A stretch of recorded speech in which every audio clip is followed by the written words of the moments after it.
Vamos entonces al tercer mensaje de esta serie de 7 que estaremos compartiendo estos días. Dicen tercero, ¿no? Todavía tenemos que aguantarle más de la mitad. No ha llegado ni a la mitad el pobre. Pero bueno, espero que esté resultando edificante o confrontador también para nosotros, incluso desafiante, ¿no? Al final, algo de lo que a mí me agrada, que el Señor trata con mi corazón muchas veces. A mí me pasa sobre todo cuando leo biografías, ese desafío que siento de cuestionarme. Yo me cuestiono mucho qué estoy haciendo por el Señor. A veces leo biografías de hombres de Dios que tampoco eran superhéroes y veo lo que hicieron por el Señor y que está a nuestro alcance realmente hacer cosas similares, porque no hicieron nada del otro mundo, simplemente decidieron dar sus vidas al Señor. Y a mí me gusta salir desafiado.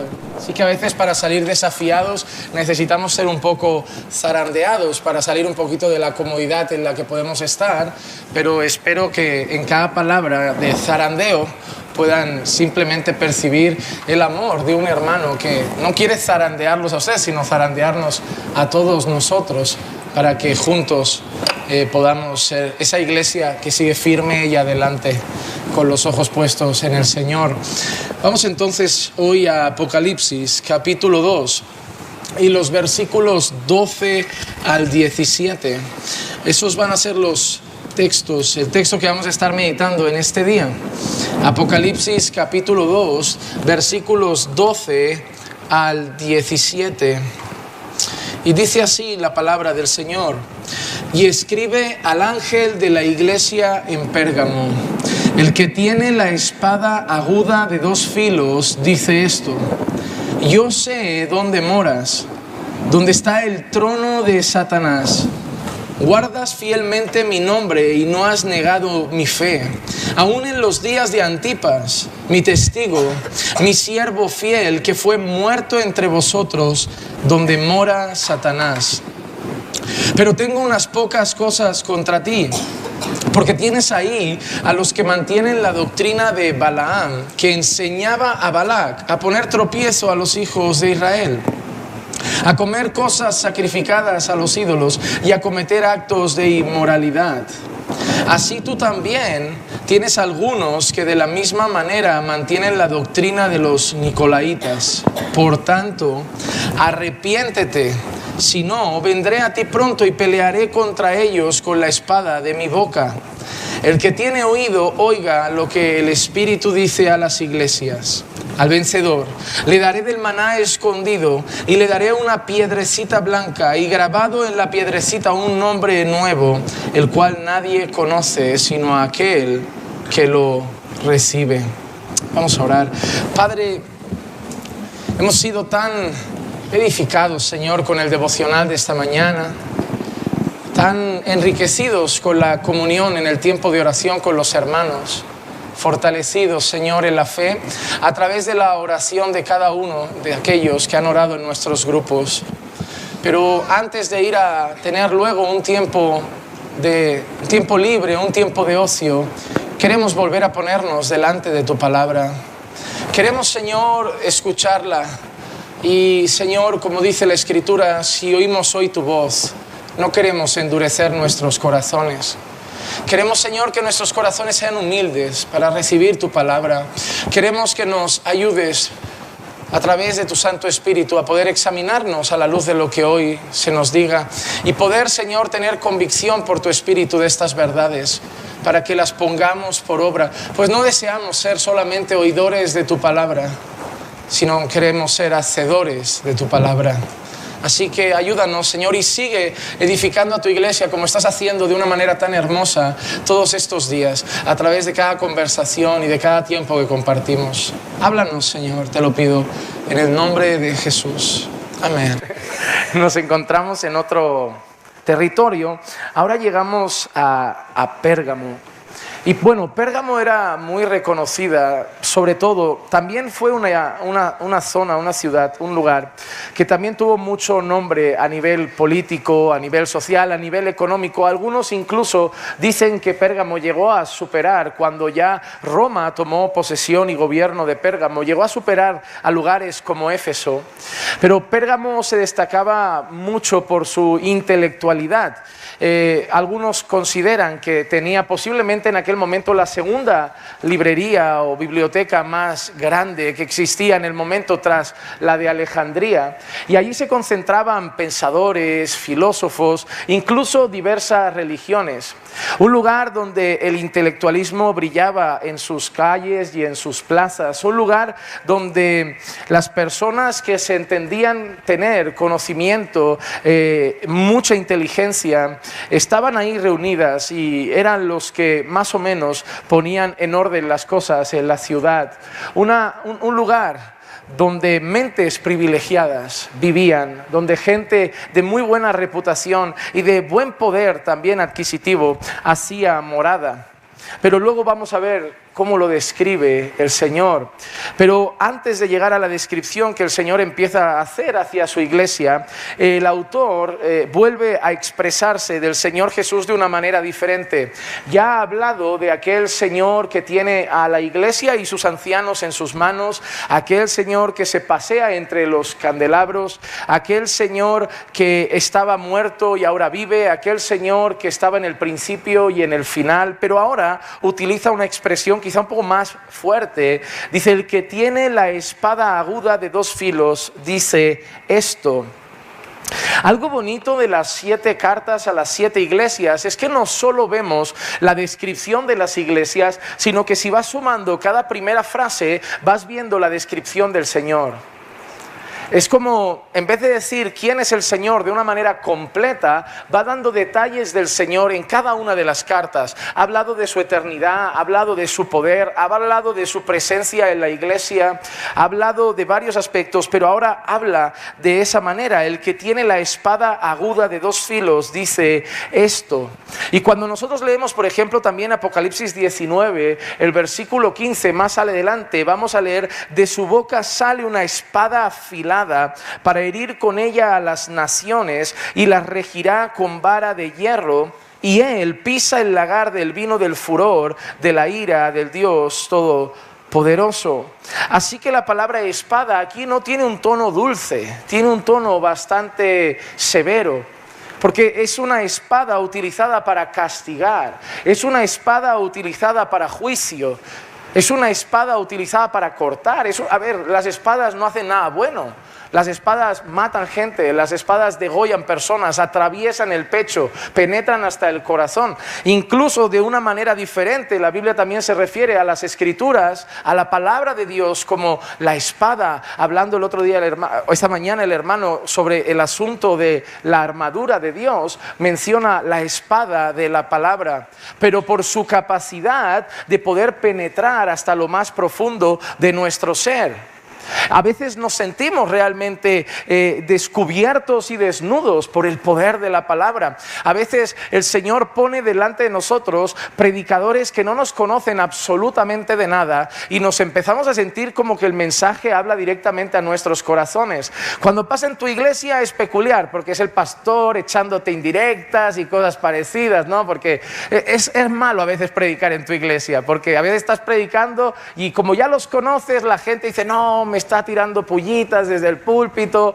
Pero bueno, yo aquí no conozco absolutamente a nadie. Si en algún momento alguien se da por aludido, alguien se da como con la palabra en el corazón y dice: bueno, esto parece que hablando directamente a lo que yo soy, a lo que yo hago, a mi estado delante del Señor, nadie va a decir: no, seguramente nuestro pastor allí en Aranjuez o en Alcorcón ha reunido antes a Juan Manuel para decirle: habla de esto, que tengo 4 o 5 por ahí que están medio pasivos en la iglesia. No, a mí simplemente me recibieron al llegar, no conozco a nadie, pero esa es la capacidad de la palabra del Señor por medio de su Espíritu, que nosotros podemos no conocer a la audiencia, y es tan efectiva tanto para los creyentes del sur como del norte, independientemente del país. Podemos llevar este mismo mensaje a una conferencia en otro continente y ser igualmente efectivo. porque no necesitamos conocer a la audiencia para que el mensaje sea efectivo, sino que por la predicación fiel de la palabra y el obrar del Espíritu, es una espada que atraviesa los corazones. Pero en este contexto, el libro de Apocalipsis habla del Señor Jesús como quien tiene una espada aguda de 2 filos, como una señal de juicio, porque al final de nuestro texto que hemos leído inicialmente, el Señor Jesús advierte de juicio. Advierte de que si no hacen lo que Él va a hacer, Él va a venir con su espada y Él va a castigar a algunos de los que están en medio de la congregación. Entonces tenemos a ese Señor que es eterno, a ese Señor que estaba muerto pero ahora está vivo, a ese Señor que está en medio de su pueblo, pero a ese Señor que tiene una espada y si quiere usarla contra su pueblo, la puede usar. Si el Señor quiere usar su espada de juicio contra su pueblo, la puede usar. Con amor, con humildad, con paciencia. Pero si la quiere usar, la puede usar y será justo al usarlo. Hace poco hablaba con algún hermano, ¿no? De cuando, y a mí realmente cuando lo escuché por primera vez me chocó y me sorprendió la madurez de expresarlo. Yo la teoría la sé, pero de la teoría al asimilamiento, por decirlo de alguna manera, al asimilar ese concepto es otra cosa. La primera vez que escuché a Sproul decir que si después de haber vivido para el Señor, predicado su palabra y haberse entregado para la causa del Señor, aparecía en el infierno, él solo podría decir, es justo. Y saber eso es una cosa, wow, pero porque en el fondo hay un poquito de la cultura del mérito en nuestros corazones. Es como, yo sé que sería justo, pero al final he vivido para el Señor. Al final he renunciado a los deleites de este tiempo. Porque la teoría la sabemos, pero todos tenemos un pequeño fariseo dentro, un pequeño legalista que a veces asoma su cabecita como diciendo, sí, nada es por mérito, pero yo me lo estoy currando, ¿eh? Es como, no, la obra es del Señor, es el Señor el que da fruto en la iglesia, pero aquí en Caminando por Fe estamos pencando como ningunos. Es como, por un lado, es como aquellas hermanas antiguamente en mi antigua congregación que venían, no, porque quiero contar un testimonio, y decían, porque yo ayuné 40 días, lloré día y noche, y ahora mi marido está aquí a los pies del Señor, pero la gloria es de Dios. Pero la gloria es de Dios. Primero te contaban que habían hecho una batalla épica en ayuno y oraciones, casi como diciendo a las hermanas, tu marido sigue siendo mundano porque tú no oras casi por él. Yo no, yo me he ganado a mi marido. A veces somos así. La teoría la presentamos, pero damos también un poquito de nuestro mérito por otro lado. Así que cuando yo escuché a Sproul decir, yo si aparezco en el infierno, voy a llorar y voy a sufrir, no me voy a quejar, porque me va a doler estar ahí, voy a estar angustiado en un lugar de tormento, pero voy a saber una cosa, es justo. Si el Señor decide usar su espada contra nosotros hoy, es justo. Si el Señor hoy dice, voy a abrir el suelo de Monte Olivos y me voy a tragar a ese pueblo de dura cerviz, Dios no quiera, pero si lo hiciera, es justo. Es justo. Nosotros miramos a veces a ese pueblo en el desierto. ¡Qué pueblo ingrato! Tienen maná, han salido de Egipto. Bueno, nosotros hemos salido de algo mayor que Egipto.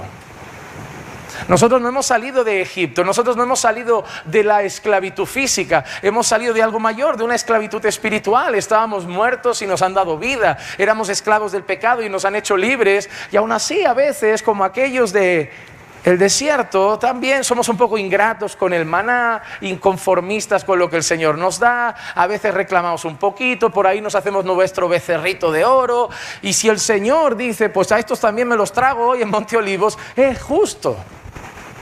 El Señor tiene una espada y si la quiere usar con nosotros es justo y sigue siendo bueno y sigue siendo un Dios de amor.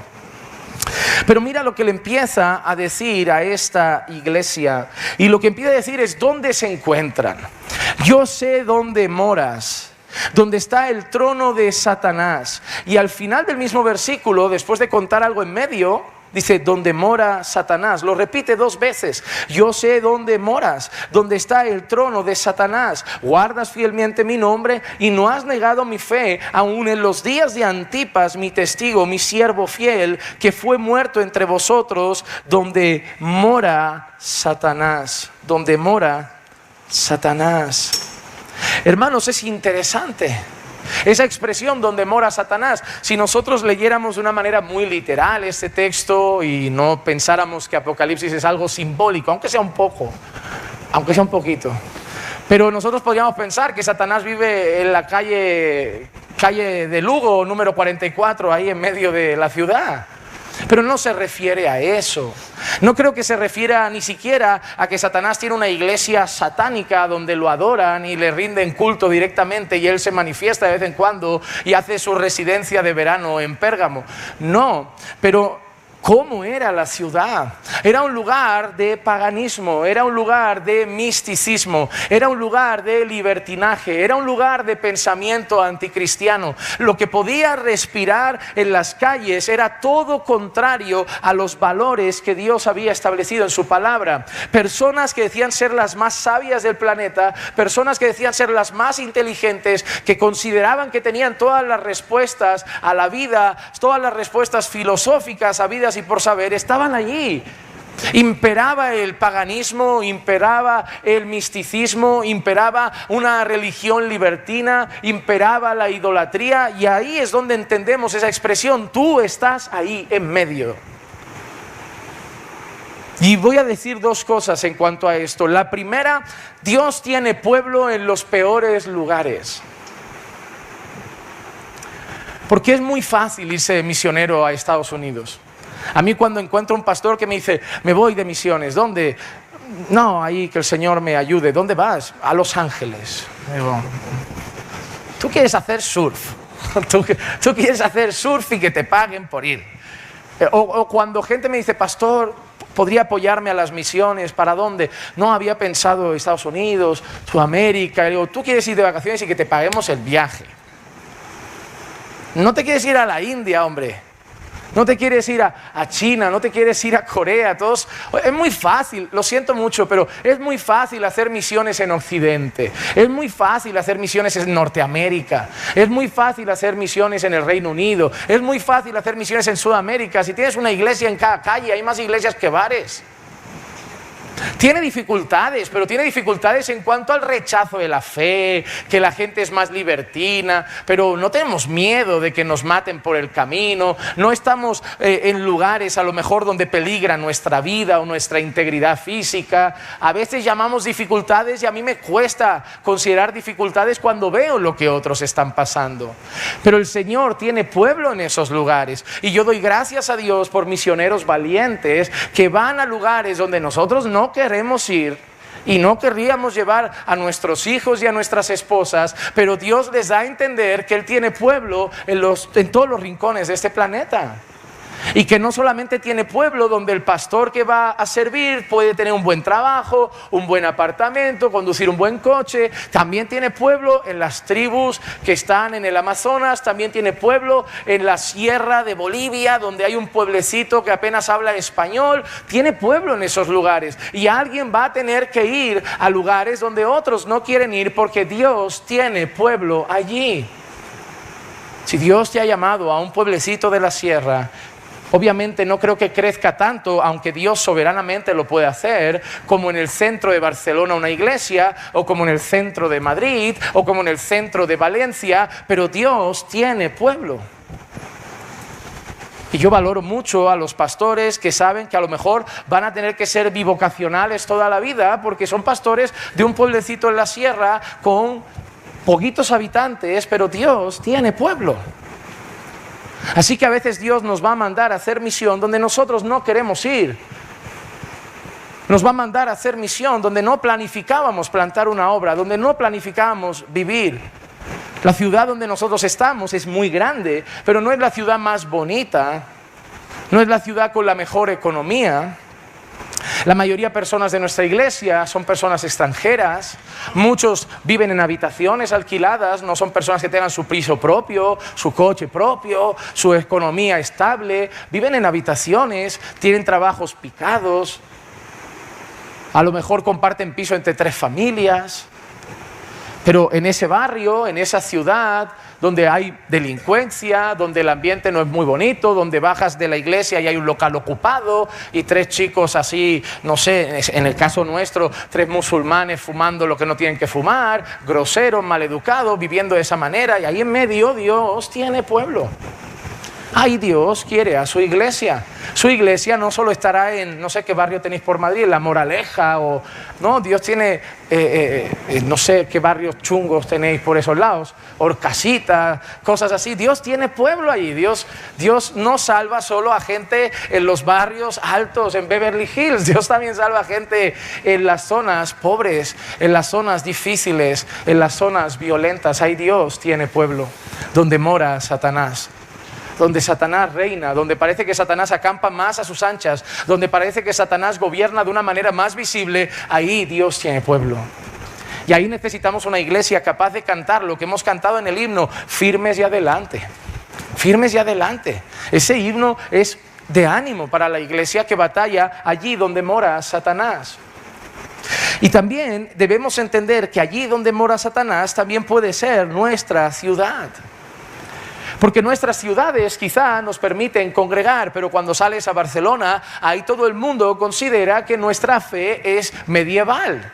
Y que nosotros somos un pueblo tonto que todavía cree en mitología y que todavía cree cuentos de hadas de un señor que abrió un mar por la mitad y que, no, y ahí son muy inteligentes porque vienen del mono y porque su tatarabuela era una chimpancé y cosas así. Pues ellos son muy listos y tú eres necio y tú eres tonto y tú eres un bobalicón que la religión te ha lavado el cerebro. Ellos los tienen muy limpio, parece, ¿no? Pero parece que nosotros somos tontos, ellos son inteligentes.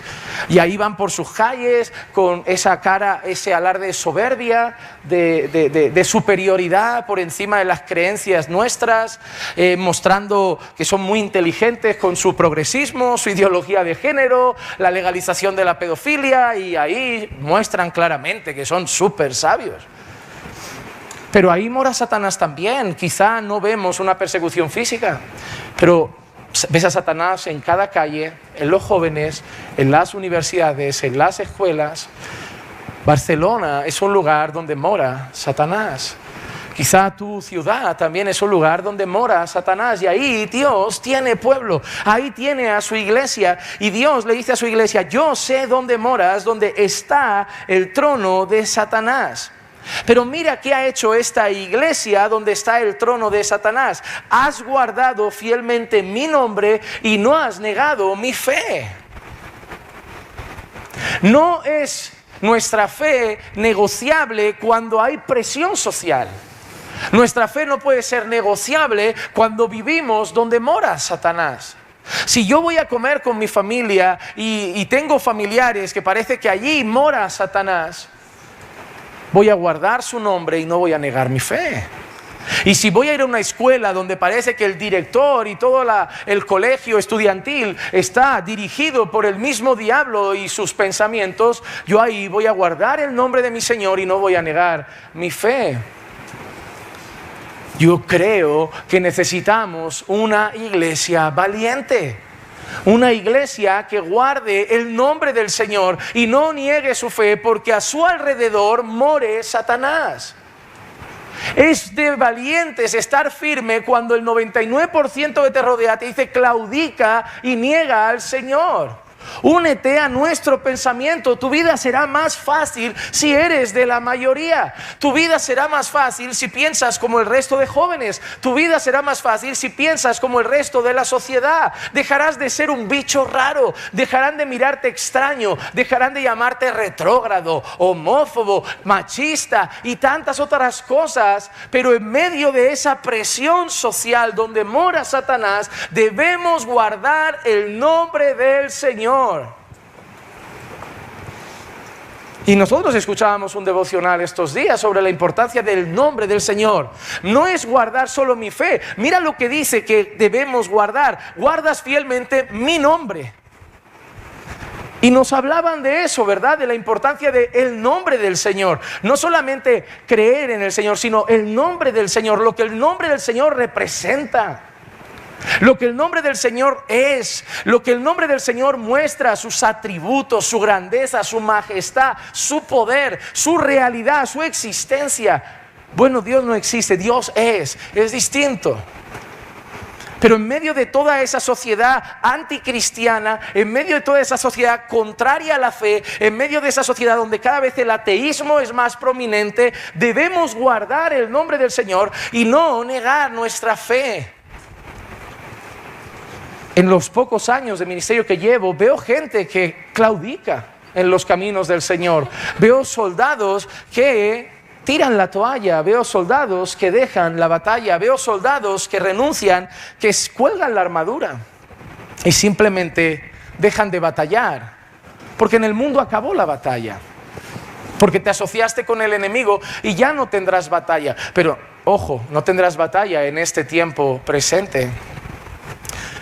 Pero serás atravesado por la espada del juicio de Dios en la eternidad. Hermanos, seamos una iglesia que independientemente de dónde estemos, guardemos el nombre del Señor fielmente y no neguemos nuestra fe. Cuando el hermano estaba haciendo el devocional y hablaba de, a veces, ¿no?, en el trabajo hacen ese chiste inapropiado y se me escapa una sonrisita, eso es negar nuestra fe. Hermanos, negar nuestra fe no es solo ser como Pedro y decir, no, yo no creo en Jesús, yo no creo en Jesús. No, es simplemente aprobar con una sonrisa o con nuestro silencio lo que el Señor condena, lo que el Señor desaprueba. No hace falta ser partícipe del pecado para ser cómplice del pecado. No hace falta haber matado a alguien para ser cómplice de asesinato. Yo supongo que aquí funciona igual, pero si yo voy por la carretera, me encuentro de golpe un accidente, un coche que tumba, alguien puede estar muriendo, yo simplemente lo ignoro, yo puedo ir preso por omisión de socorro.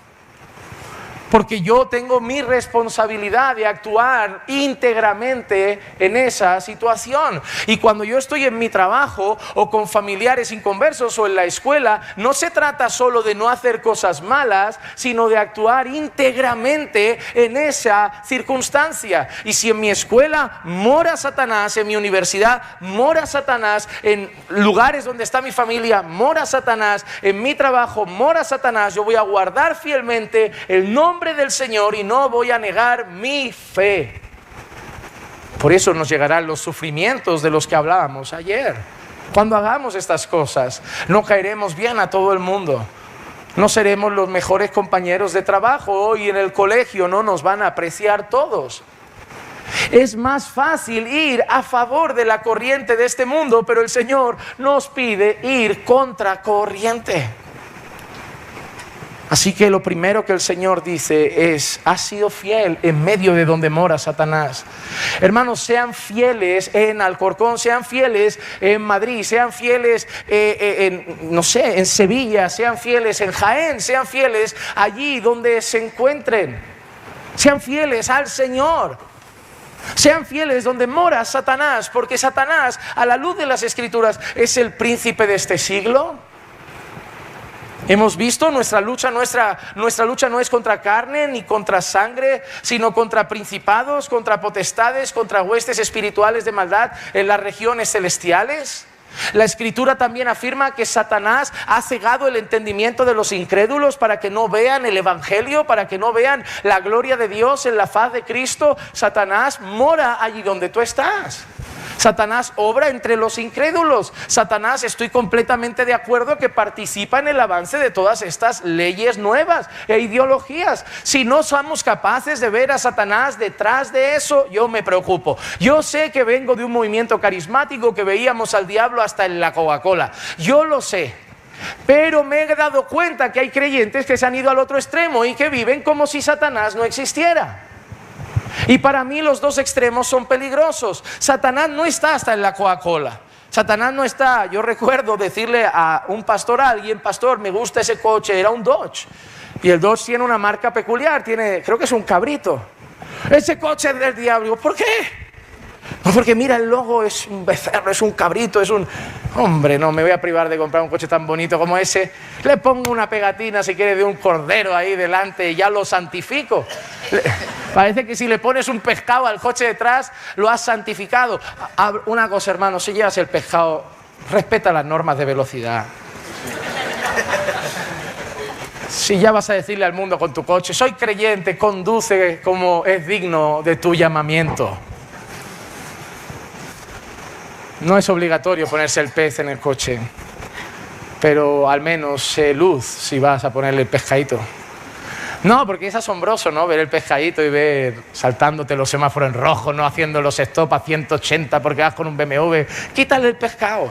Ya luego, además, que Dios trate contigo, que eso está mal, pero al menos quítale el pescadito al coche.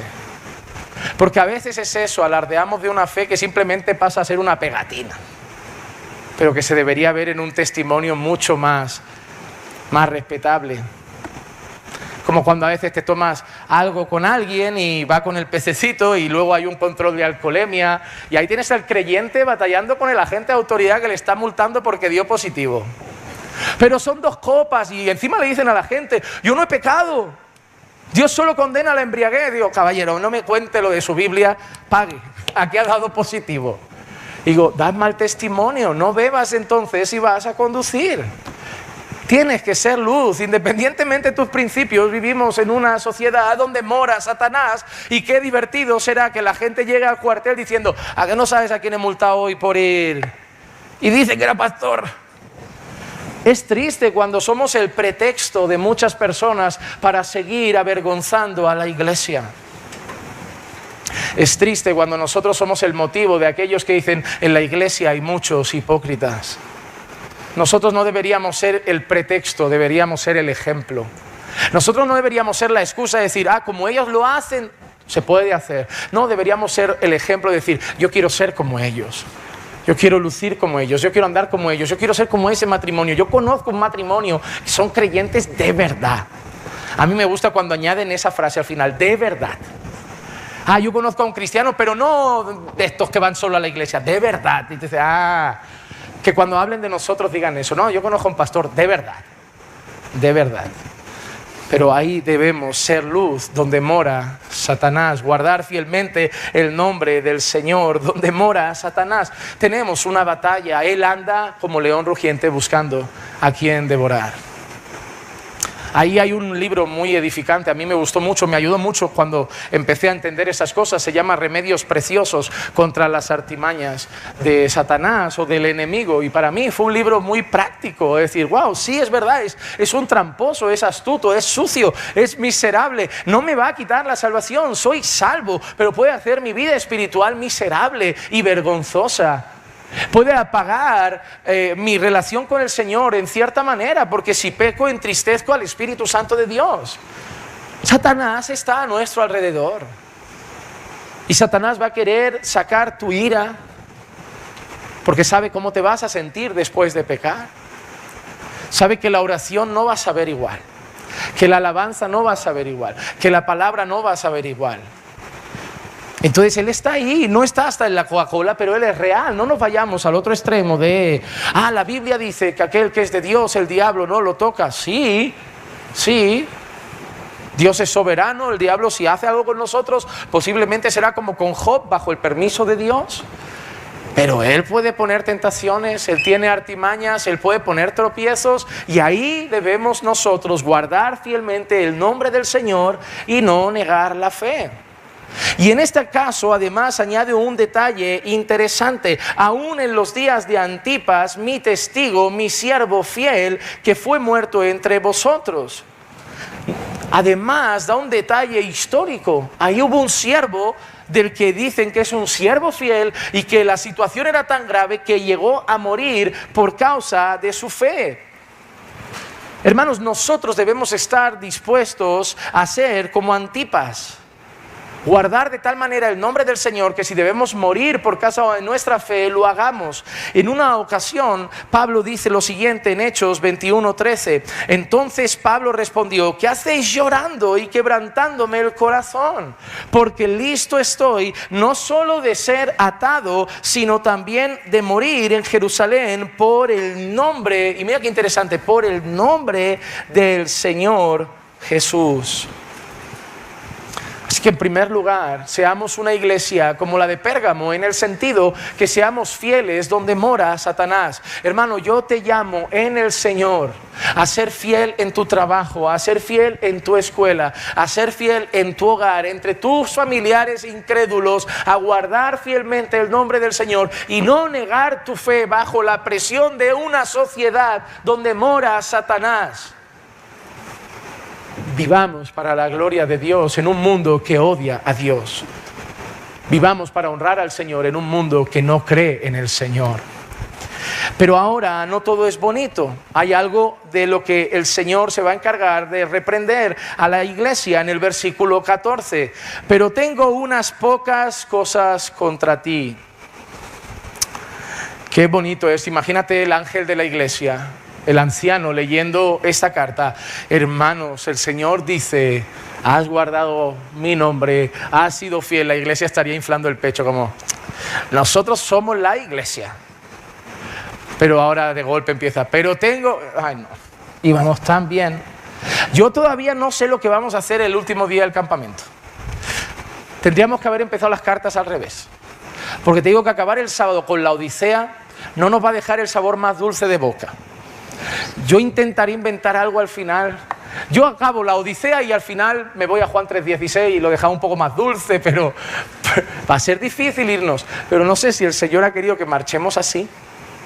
Pero tengo unas cosas contra ti, porque tienes ahí a los que mantienen la doctrina de Balaam, que enseñaba a Balac a poner tropiezo ante los hijos de Israel, a comer cosas sacrificadas a los ídolos y a cometer actos de inmoralidad. Tienes a gente en medio de tu iglesia, y a mí eso me da miedo. Permitir cierta gente en medio de nuestra iglesia.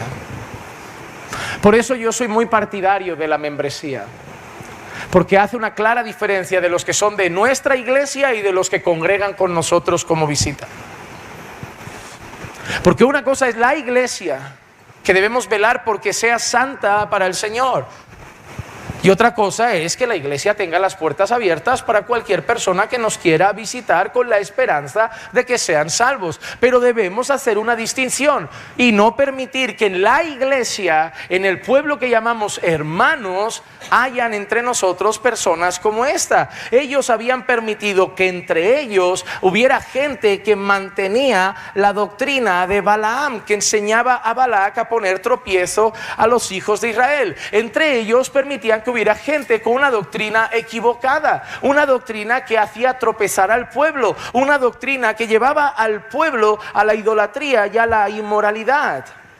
Pedro también cita a Balaam en una de sus cartas. En segunda de Pedro, capítulo 2, versículos 14 y 15 dice: tienen los ojos llenos de adulterio y nunca cesan de pecar. Seducen a las almas inestables, tienen un corazón ejercitado en la avaricia, son hijos de maldición. Abandonando el camino recto, se han extraviado siguiendo, y ahora aparece la misma expresión, el camino de Balaam, el hijo de Beor, quien amó el pago de la iniquidad. Nosotros vemos un hombre que estuvo dispuesto a cambiar el mensaje de Dios, a cambiar la bendición por la maldición por unas monedas. Y hay personas que son capaces por intereses personales de negociar el mensaje de la palabra del Señor. Pero no siempre somos capaces de negociar el mensaje de la palabra por dinero. A veces lo negociamos por miedo. Miedo al rechazo, miedo a que la gente se vaya, miedo a que la gente no nos acepte, miedo a no caerles bien como pastor, y somos capaces de negociar el mensaje de la palabra del Señor. Hermano, yo creo que todo púlpito debe ser una voz profética para nuestro tiempo, y los profetas no caían bien a la sociedad. Hoy vivimos en una sociedad que cuando, dependiendo del contexto, dice alguien así, dice el Señor, pues solo vienen cosas bonitas. Dios tiene para ti cosas preciosas, grandes ministerios. Pero cuando un profeta decía así, dice el Señor, las rodillas del pueblo temblaban. La gente rehusaba escuchar a los profetas de Dios porque confrontaban sus corazones, hacían sacar a la luz sus pecados. No eran las personas que caían bien y por eso muchos murieron. Pero si nosotros, por miedo a morir o por miedo al rechazo o por miedo a que allí donde mora Satanás nos den la espalda, cambiamos nuestro mensaje y aceptamos una doctrina tergiversada en medio de la iglesia, no tiene que ser la doctrina totalmente diferente, solo falta que la diluyas un poquito. Las falsas iglesias usan Biblia. Aunque no lo creáis, en Hillsong tienen Biblias. Guillermo Maldonado, uno de los mayores exponentes del Evangelio de la Prosperidad, sube con Biblia al púlpito. Y los testigos de Jehová leen Biblia. Y los adventistas leen Biblia. Y los unicitarios, que no sé por aquí, pero en Barcelona están creciendo de verdad demasiado rápido. Está habiendo un crecimiento muy grande en Barcelona con los unicitarios y los judaizantes. No sé en el sur cómo estáis con esos temas, o en Madrid, pero en Barcelona judaizantes y unicitarios están cobrando muchísima fuerza. Todos usan Biblia. Todos dicen ser sana doctrina. Todos dicen tener sana doctrina, porque todos citan la Biblia. Pero no basta con citar la Biblia. Hay que citarla bien, en su contexto, de manera debida y sin titubear. No podemos negociar la doctrina de Dios. Y si hay algo que a mí me alegra, es que a pesar de alguna diferencia secundaria que podamos tener entre los pastores e iglesias aquí representados, creo que estoy entre hermanos que no negocian los fundamentos de la palabra del Señor. Podemos ver alguna práctica diferente, podemos considerar algún punto secundario distinto, pero creo que somos gente seria en cuanto a respetar lo que dicen las Escrituras. Pero esta iglesia había permitido entre ellos que se levantaran hombres con una doctrina equivocada. Esos hombres que seguían la corriente de Balaam estaban dispuestos a satisfacerse a costa de cambiar la palabra del Señor. Y hasta hoy hay gente que usa el púlpito como una plataforma de autopromoción. Y si tiene que torcer o usar para sus fines y propósitos la palabra de Dios para desde aquí ser un trampolín a la fama y la riqueza, lo harán sin ningún tipo de piedad ni consideración. Pero Filipenses 3:19 dice: cuyo fin es perdición, cuyo Dios es su apetito, cuya gloria está en su vergüenza, los cuales solo piensan en cosas terrenales. Porque es lo que hacía Balaam, solo pensar en cosas de este tiempo. Los pastores no deben cambiar la palabra por pensar en cosas de este tiempo. Nosotros debemos ser fieles a la Escritura como los profetas y apóstoles lo fueron, porque pensamos en las cosas eternas. No tenemos los ojos puestos en las cosas de aquí abajo que son pasajeras. Tenemos puestos los ojos en las cosas de arriba, donde está Cristo sentado a la diestra de Dios. Y predicamos con un fin eterno. Pero no solo habían aceptado gente que había torcido la enseñanza como hizo Balaam, habían permitido también doctrinas muy libertinas. El versículo 15 dice: así también tienes algunos que de la misma manera mantienen la doctrina de los nicolaítas.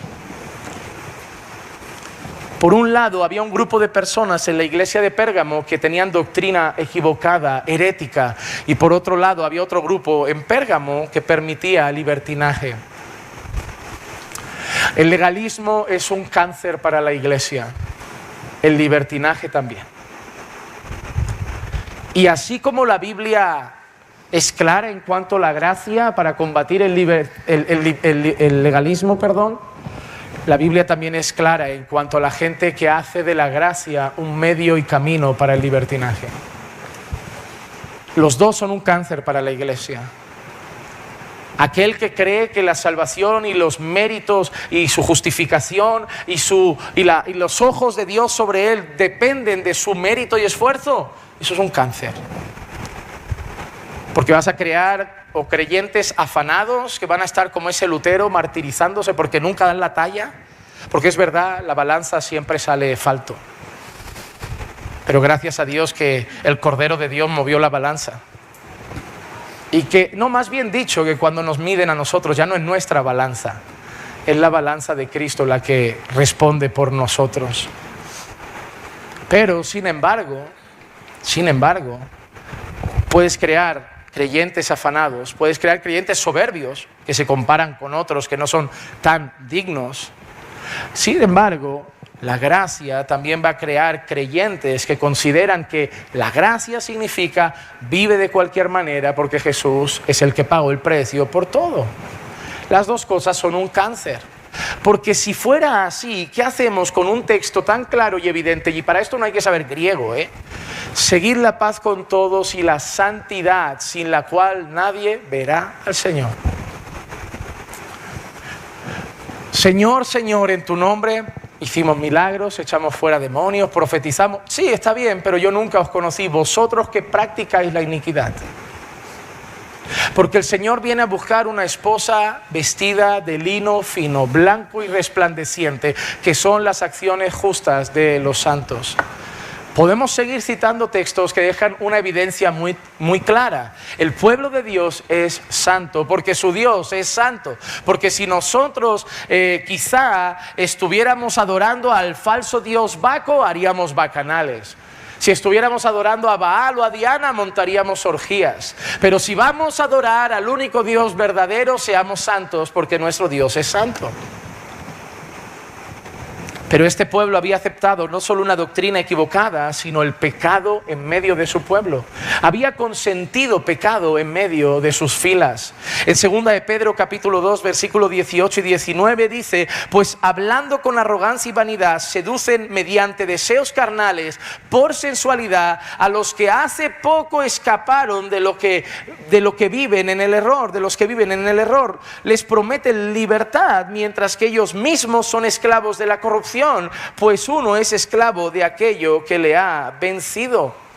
Los falsos maestros no solo tuercen la escritura, sino que hacen del pueblo un pueblo libertino. En Judas, en el versículo 4 dice: pues algunos hombres se han infiltrado encubiertamente, los cuales desde hace mucho estaban marcados para esta condenación, impíos que convierten la gracia de nuestro Dios en libertinaje y niegan a nuestro soberano y Señor Jesucristo. Y niegan a nuestro soberano y Señor Jesucristo. En nuestras filas no podemos tolerar que nadie tuerza la doctrina. Podemos aceptar diferencias en temas secundarios, pero no podemos negociar temas fundamentales. Que nos llamen separatistas, exclusivistas, lo que quieran, pero no vamos a negociar los fundamentos de nuestra fe. Es que entonces no entraremos en la mayoría de iglesias evangélicas. No vamos a negociar los fundamentos de nuestra fe. Si hay una cosa por la que la iglesia y los púlpitos de cada iglesia deben luchar, es por la pureza doctrinal de sus congregaciones. Donde no hay pureza doctrinal no está el Dios de las Escrituras. Donde no hay pureza doctrinal, el Espíritu Santo dudo que esté respaldando el mensaje.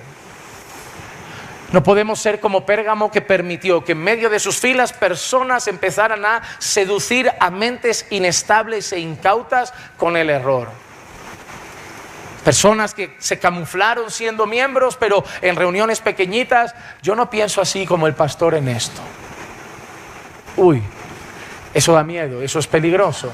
Los pastores deben estar apercibidos de que esas personas pueden entrar en sus congregaciones. Así como hay lobos disfrazados de piedad, hay cabras disfrazadas de piedad. Los lobos no solo están aquí, los lobos también están ahí sentados. No podemos permitir que en medio de nuestra congregación nadie tuerza la verdad de las Escrituras. Pero de la misma manera no podemos permitir, como Pérgamo, que en medio de nuestra congregación la gente viva en pecado. Porque si no, vamos a ser tan reprendidos como la iglesia de Corinto. Cuando Pablo escribe a los corintios, hay un caso muy peculiar, y seguro que lo conocen. Una persona se había acostado con la mujer de su padre. Y Pablo se lo toma súper bien, porque en la iglesia, en vez de ser un juez severo, fue dulce. Y Pablo le dice, Pablo, nos hemos enterado que Carlitos se acostó con la mujer de su padre. Y Pablo pensando, no le habréis hecho nada a Carlitos, no vaya a ser que se vaya de la iglesia, hay que tratarlo con amor. No, pues exactamente, Pablo, no hemos hecho nada, lo hemos dejado ahí y hemos dicho, Dios ya tratará con su corazón. Y Pablo lo aplaudió como diciendo, me ha encantado saber que habéis mirado hacia otro lado con el pecado de Carlitos. No veo ese tono, ni siquiera un tono suave. En ese momento el tono de Pablo es muy parecido al tono de la carta de Gálatas. Es muy bonito leer en Gálatas. Creo que he perdido el tiempo con esta iglesia. Es bueno leer a Pablo decir, creo que he trabajado en vano con vosotros. Pero a los corintios se enfada y los disciplina y dice, ¿cómo?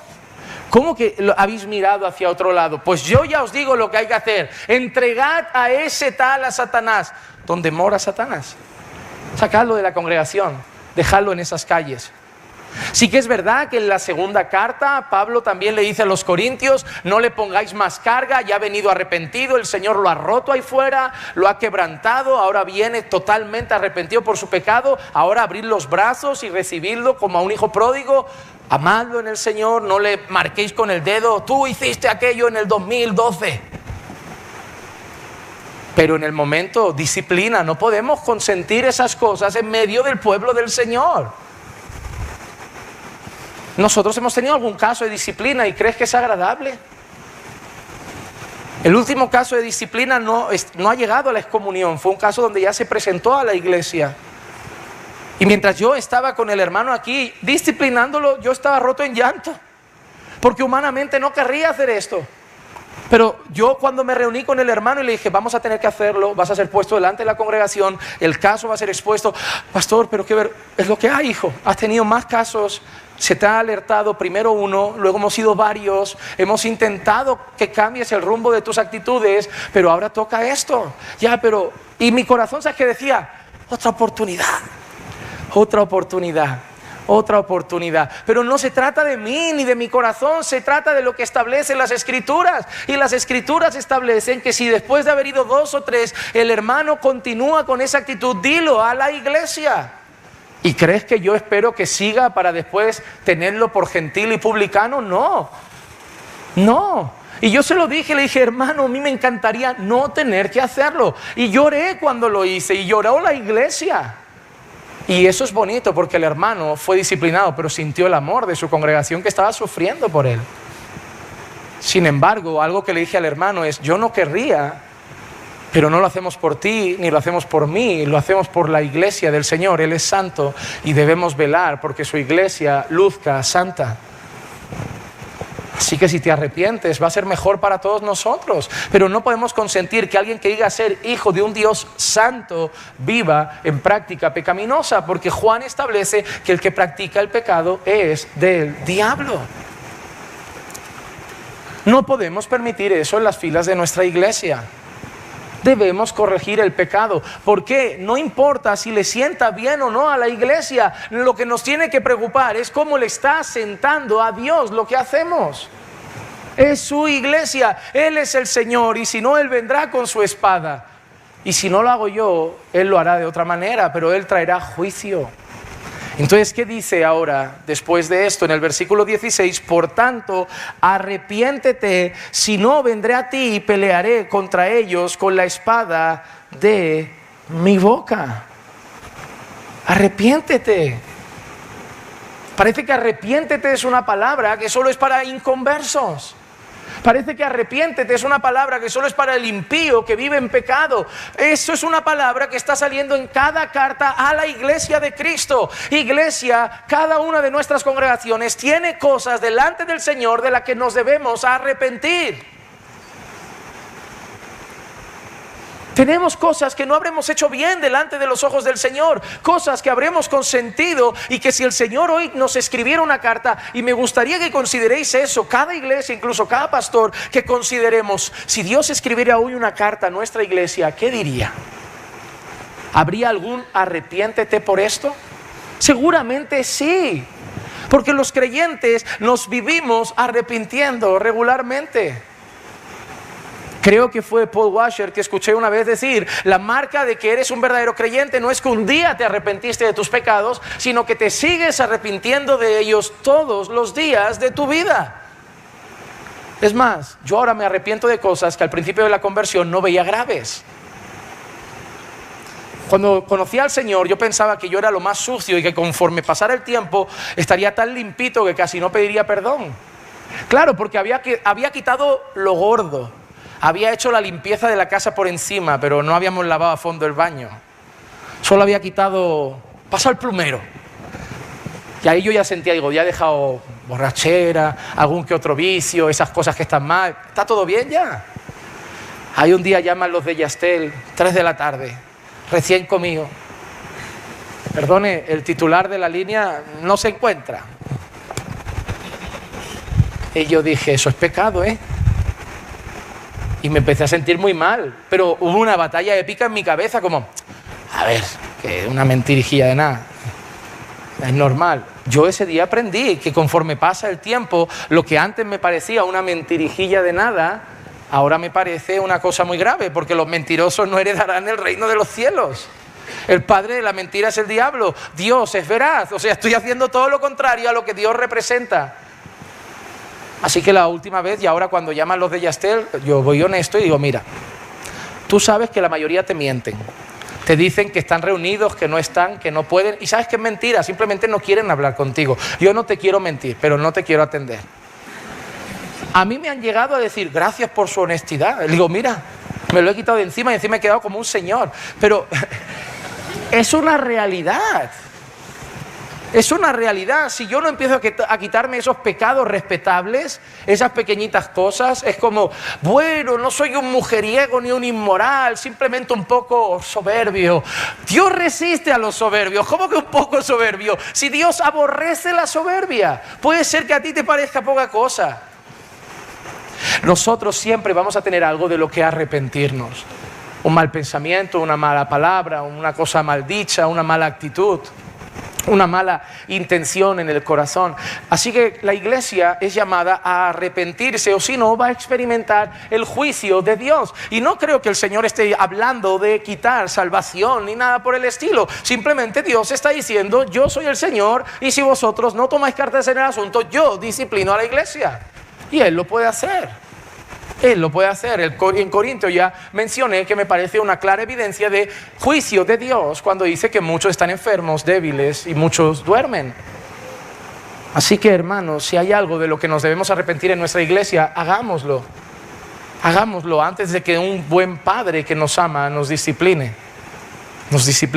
Hagamos nosotros por arrepentirnos de nuestros pecados. Y finalmente el versículo 17 acaba con esa palabra de aliento. Unos se tienen que arrepentir, unos tienen que abandonar ciertas cosas, pero el que tiene oído oiga lo que el Espíritu dice a las iglesias. Al vencedor le daré del maná escondido y le daré una piedrecita blanca y grabado en la piedrecita un nombre nuevo, el cual nadie conoce sino aquel que lo recibe, Para aquellos que son fieles al Señor, al final hay maná y una garantía de un nombre eterno. Pero hay maná, hay pan de vida. Jesús tiene una espada de 2 filos, pero Jesús también tiene maná. Para los que no se arrepientan hay espada. Para los que se arrepientan hay maná. Jesús es el maná. Jesús es el maná. Jesús es el pan de vida. Y esto va mucho más allá de la iglesia de Pérgamo, porque aquí es perceptible. Hay jóvenes, hay personas que no conocen al Señor. Y al final, para nosotros es lo mismo que para la iglesia de Pérgamo. O al final va a haber espada o al final va a haber maná. Y todo pasa por esa palabra, arrepentíos. Arrepentíos de vuestra vana manera de vivir, arrepentíos de vuestra vida de pecado sin Dios, arrepentíos de vivir una vida conforme a los deseos de la carne y poner vuestra esperanza en Jesús, el verdadero maná, el verdadero pan de vida para tener salvación y gloria eterna. Así Así como el impío se tiene que arrepentir y poner su fe en Jesús, el pan de vida que vino del cielo, así el creyente también se tiene que arrepentir y seguir esperando un día estar con su Señor Jesucristo, el pan de vida, el verdadero maná que vino del cielo. Así que, iglesia, esfuérzate por ser fiel y guardar el nombre del Señor. Esfuérzate por no negar tu fe. Te van a presionar constantemente. Te van a decir: afloja, sé menos fanático, eres un religioso. La gente no va a querer estar contigo. La pregunta es: si el Señor quiere estar contigo, ¿qué importa que el resto no quiera estar? Ya está, seamos fieles al Señor donde mora Satanás. Y como iglesias no permitamos torcer los fundamentos de nuestra fe y no permitamos el libertinaje en nuestra fila. Dios quiere una iglesia con una buena doctrina, pero también quiere una iglesia con una buena vida. El libro de Tito habla claramente de eso, habla de la enseñanza y luego habla de la vida que debemos vivir conforme a esa enseñanza. Sana doctrina, sana vida. Y es lo que el Señor está diciendo: quiero una iglesia fiel a la palabra, que ande en la palabra. No quiero una iglesia que cite textos y no los viva. Satanás sabe citar la Escritura. Hasta los demonios conocen la Biblia, pero solo los hijos de Dios la obedecen. Entonces vivamos como hijos de Dios, siendo fieles a la palabra y fieles a la Escritura en cuanto a nuestra vivencia. Así que examinémonos hoy, arrepintámonos de lo que debamos arrepentirnos y pongamos nuestra fe, como hicimos un día, en el Señor Jesucristo, el maná que nos espera para toda la eternidad. Vamos a orar.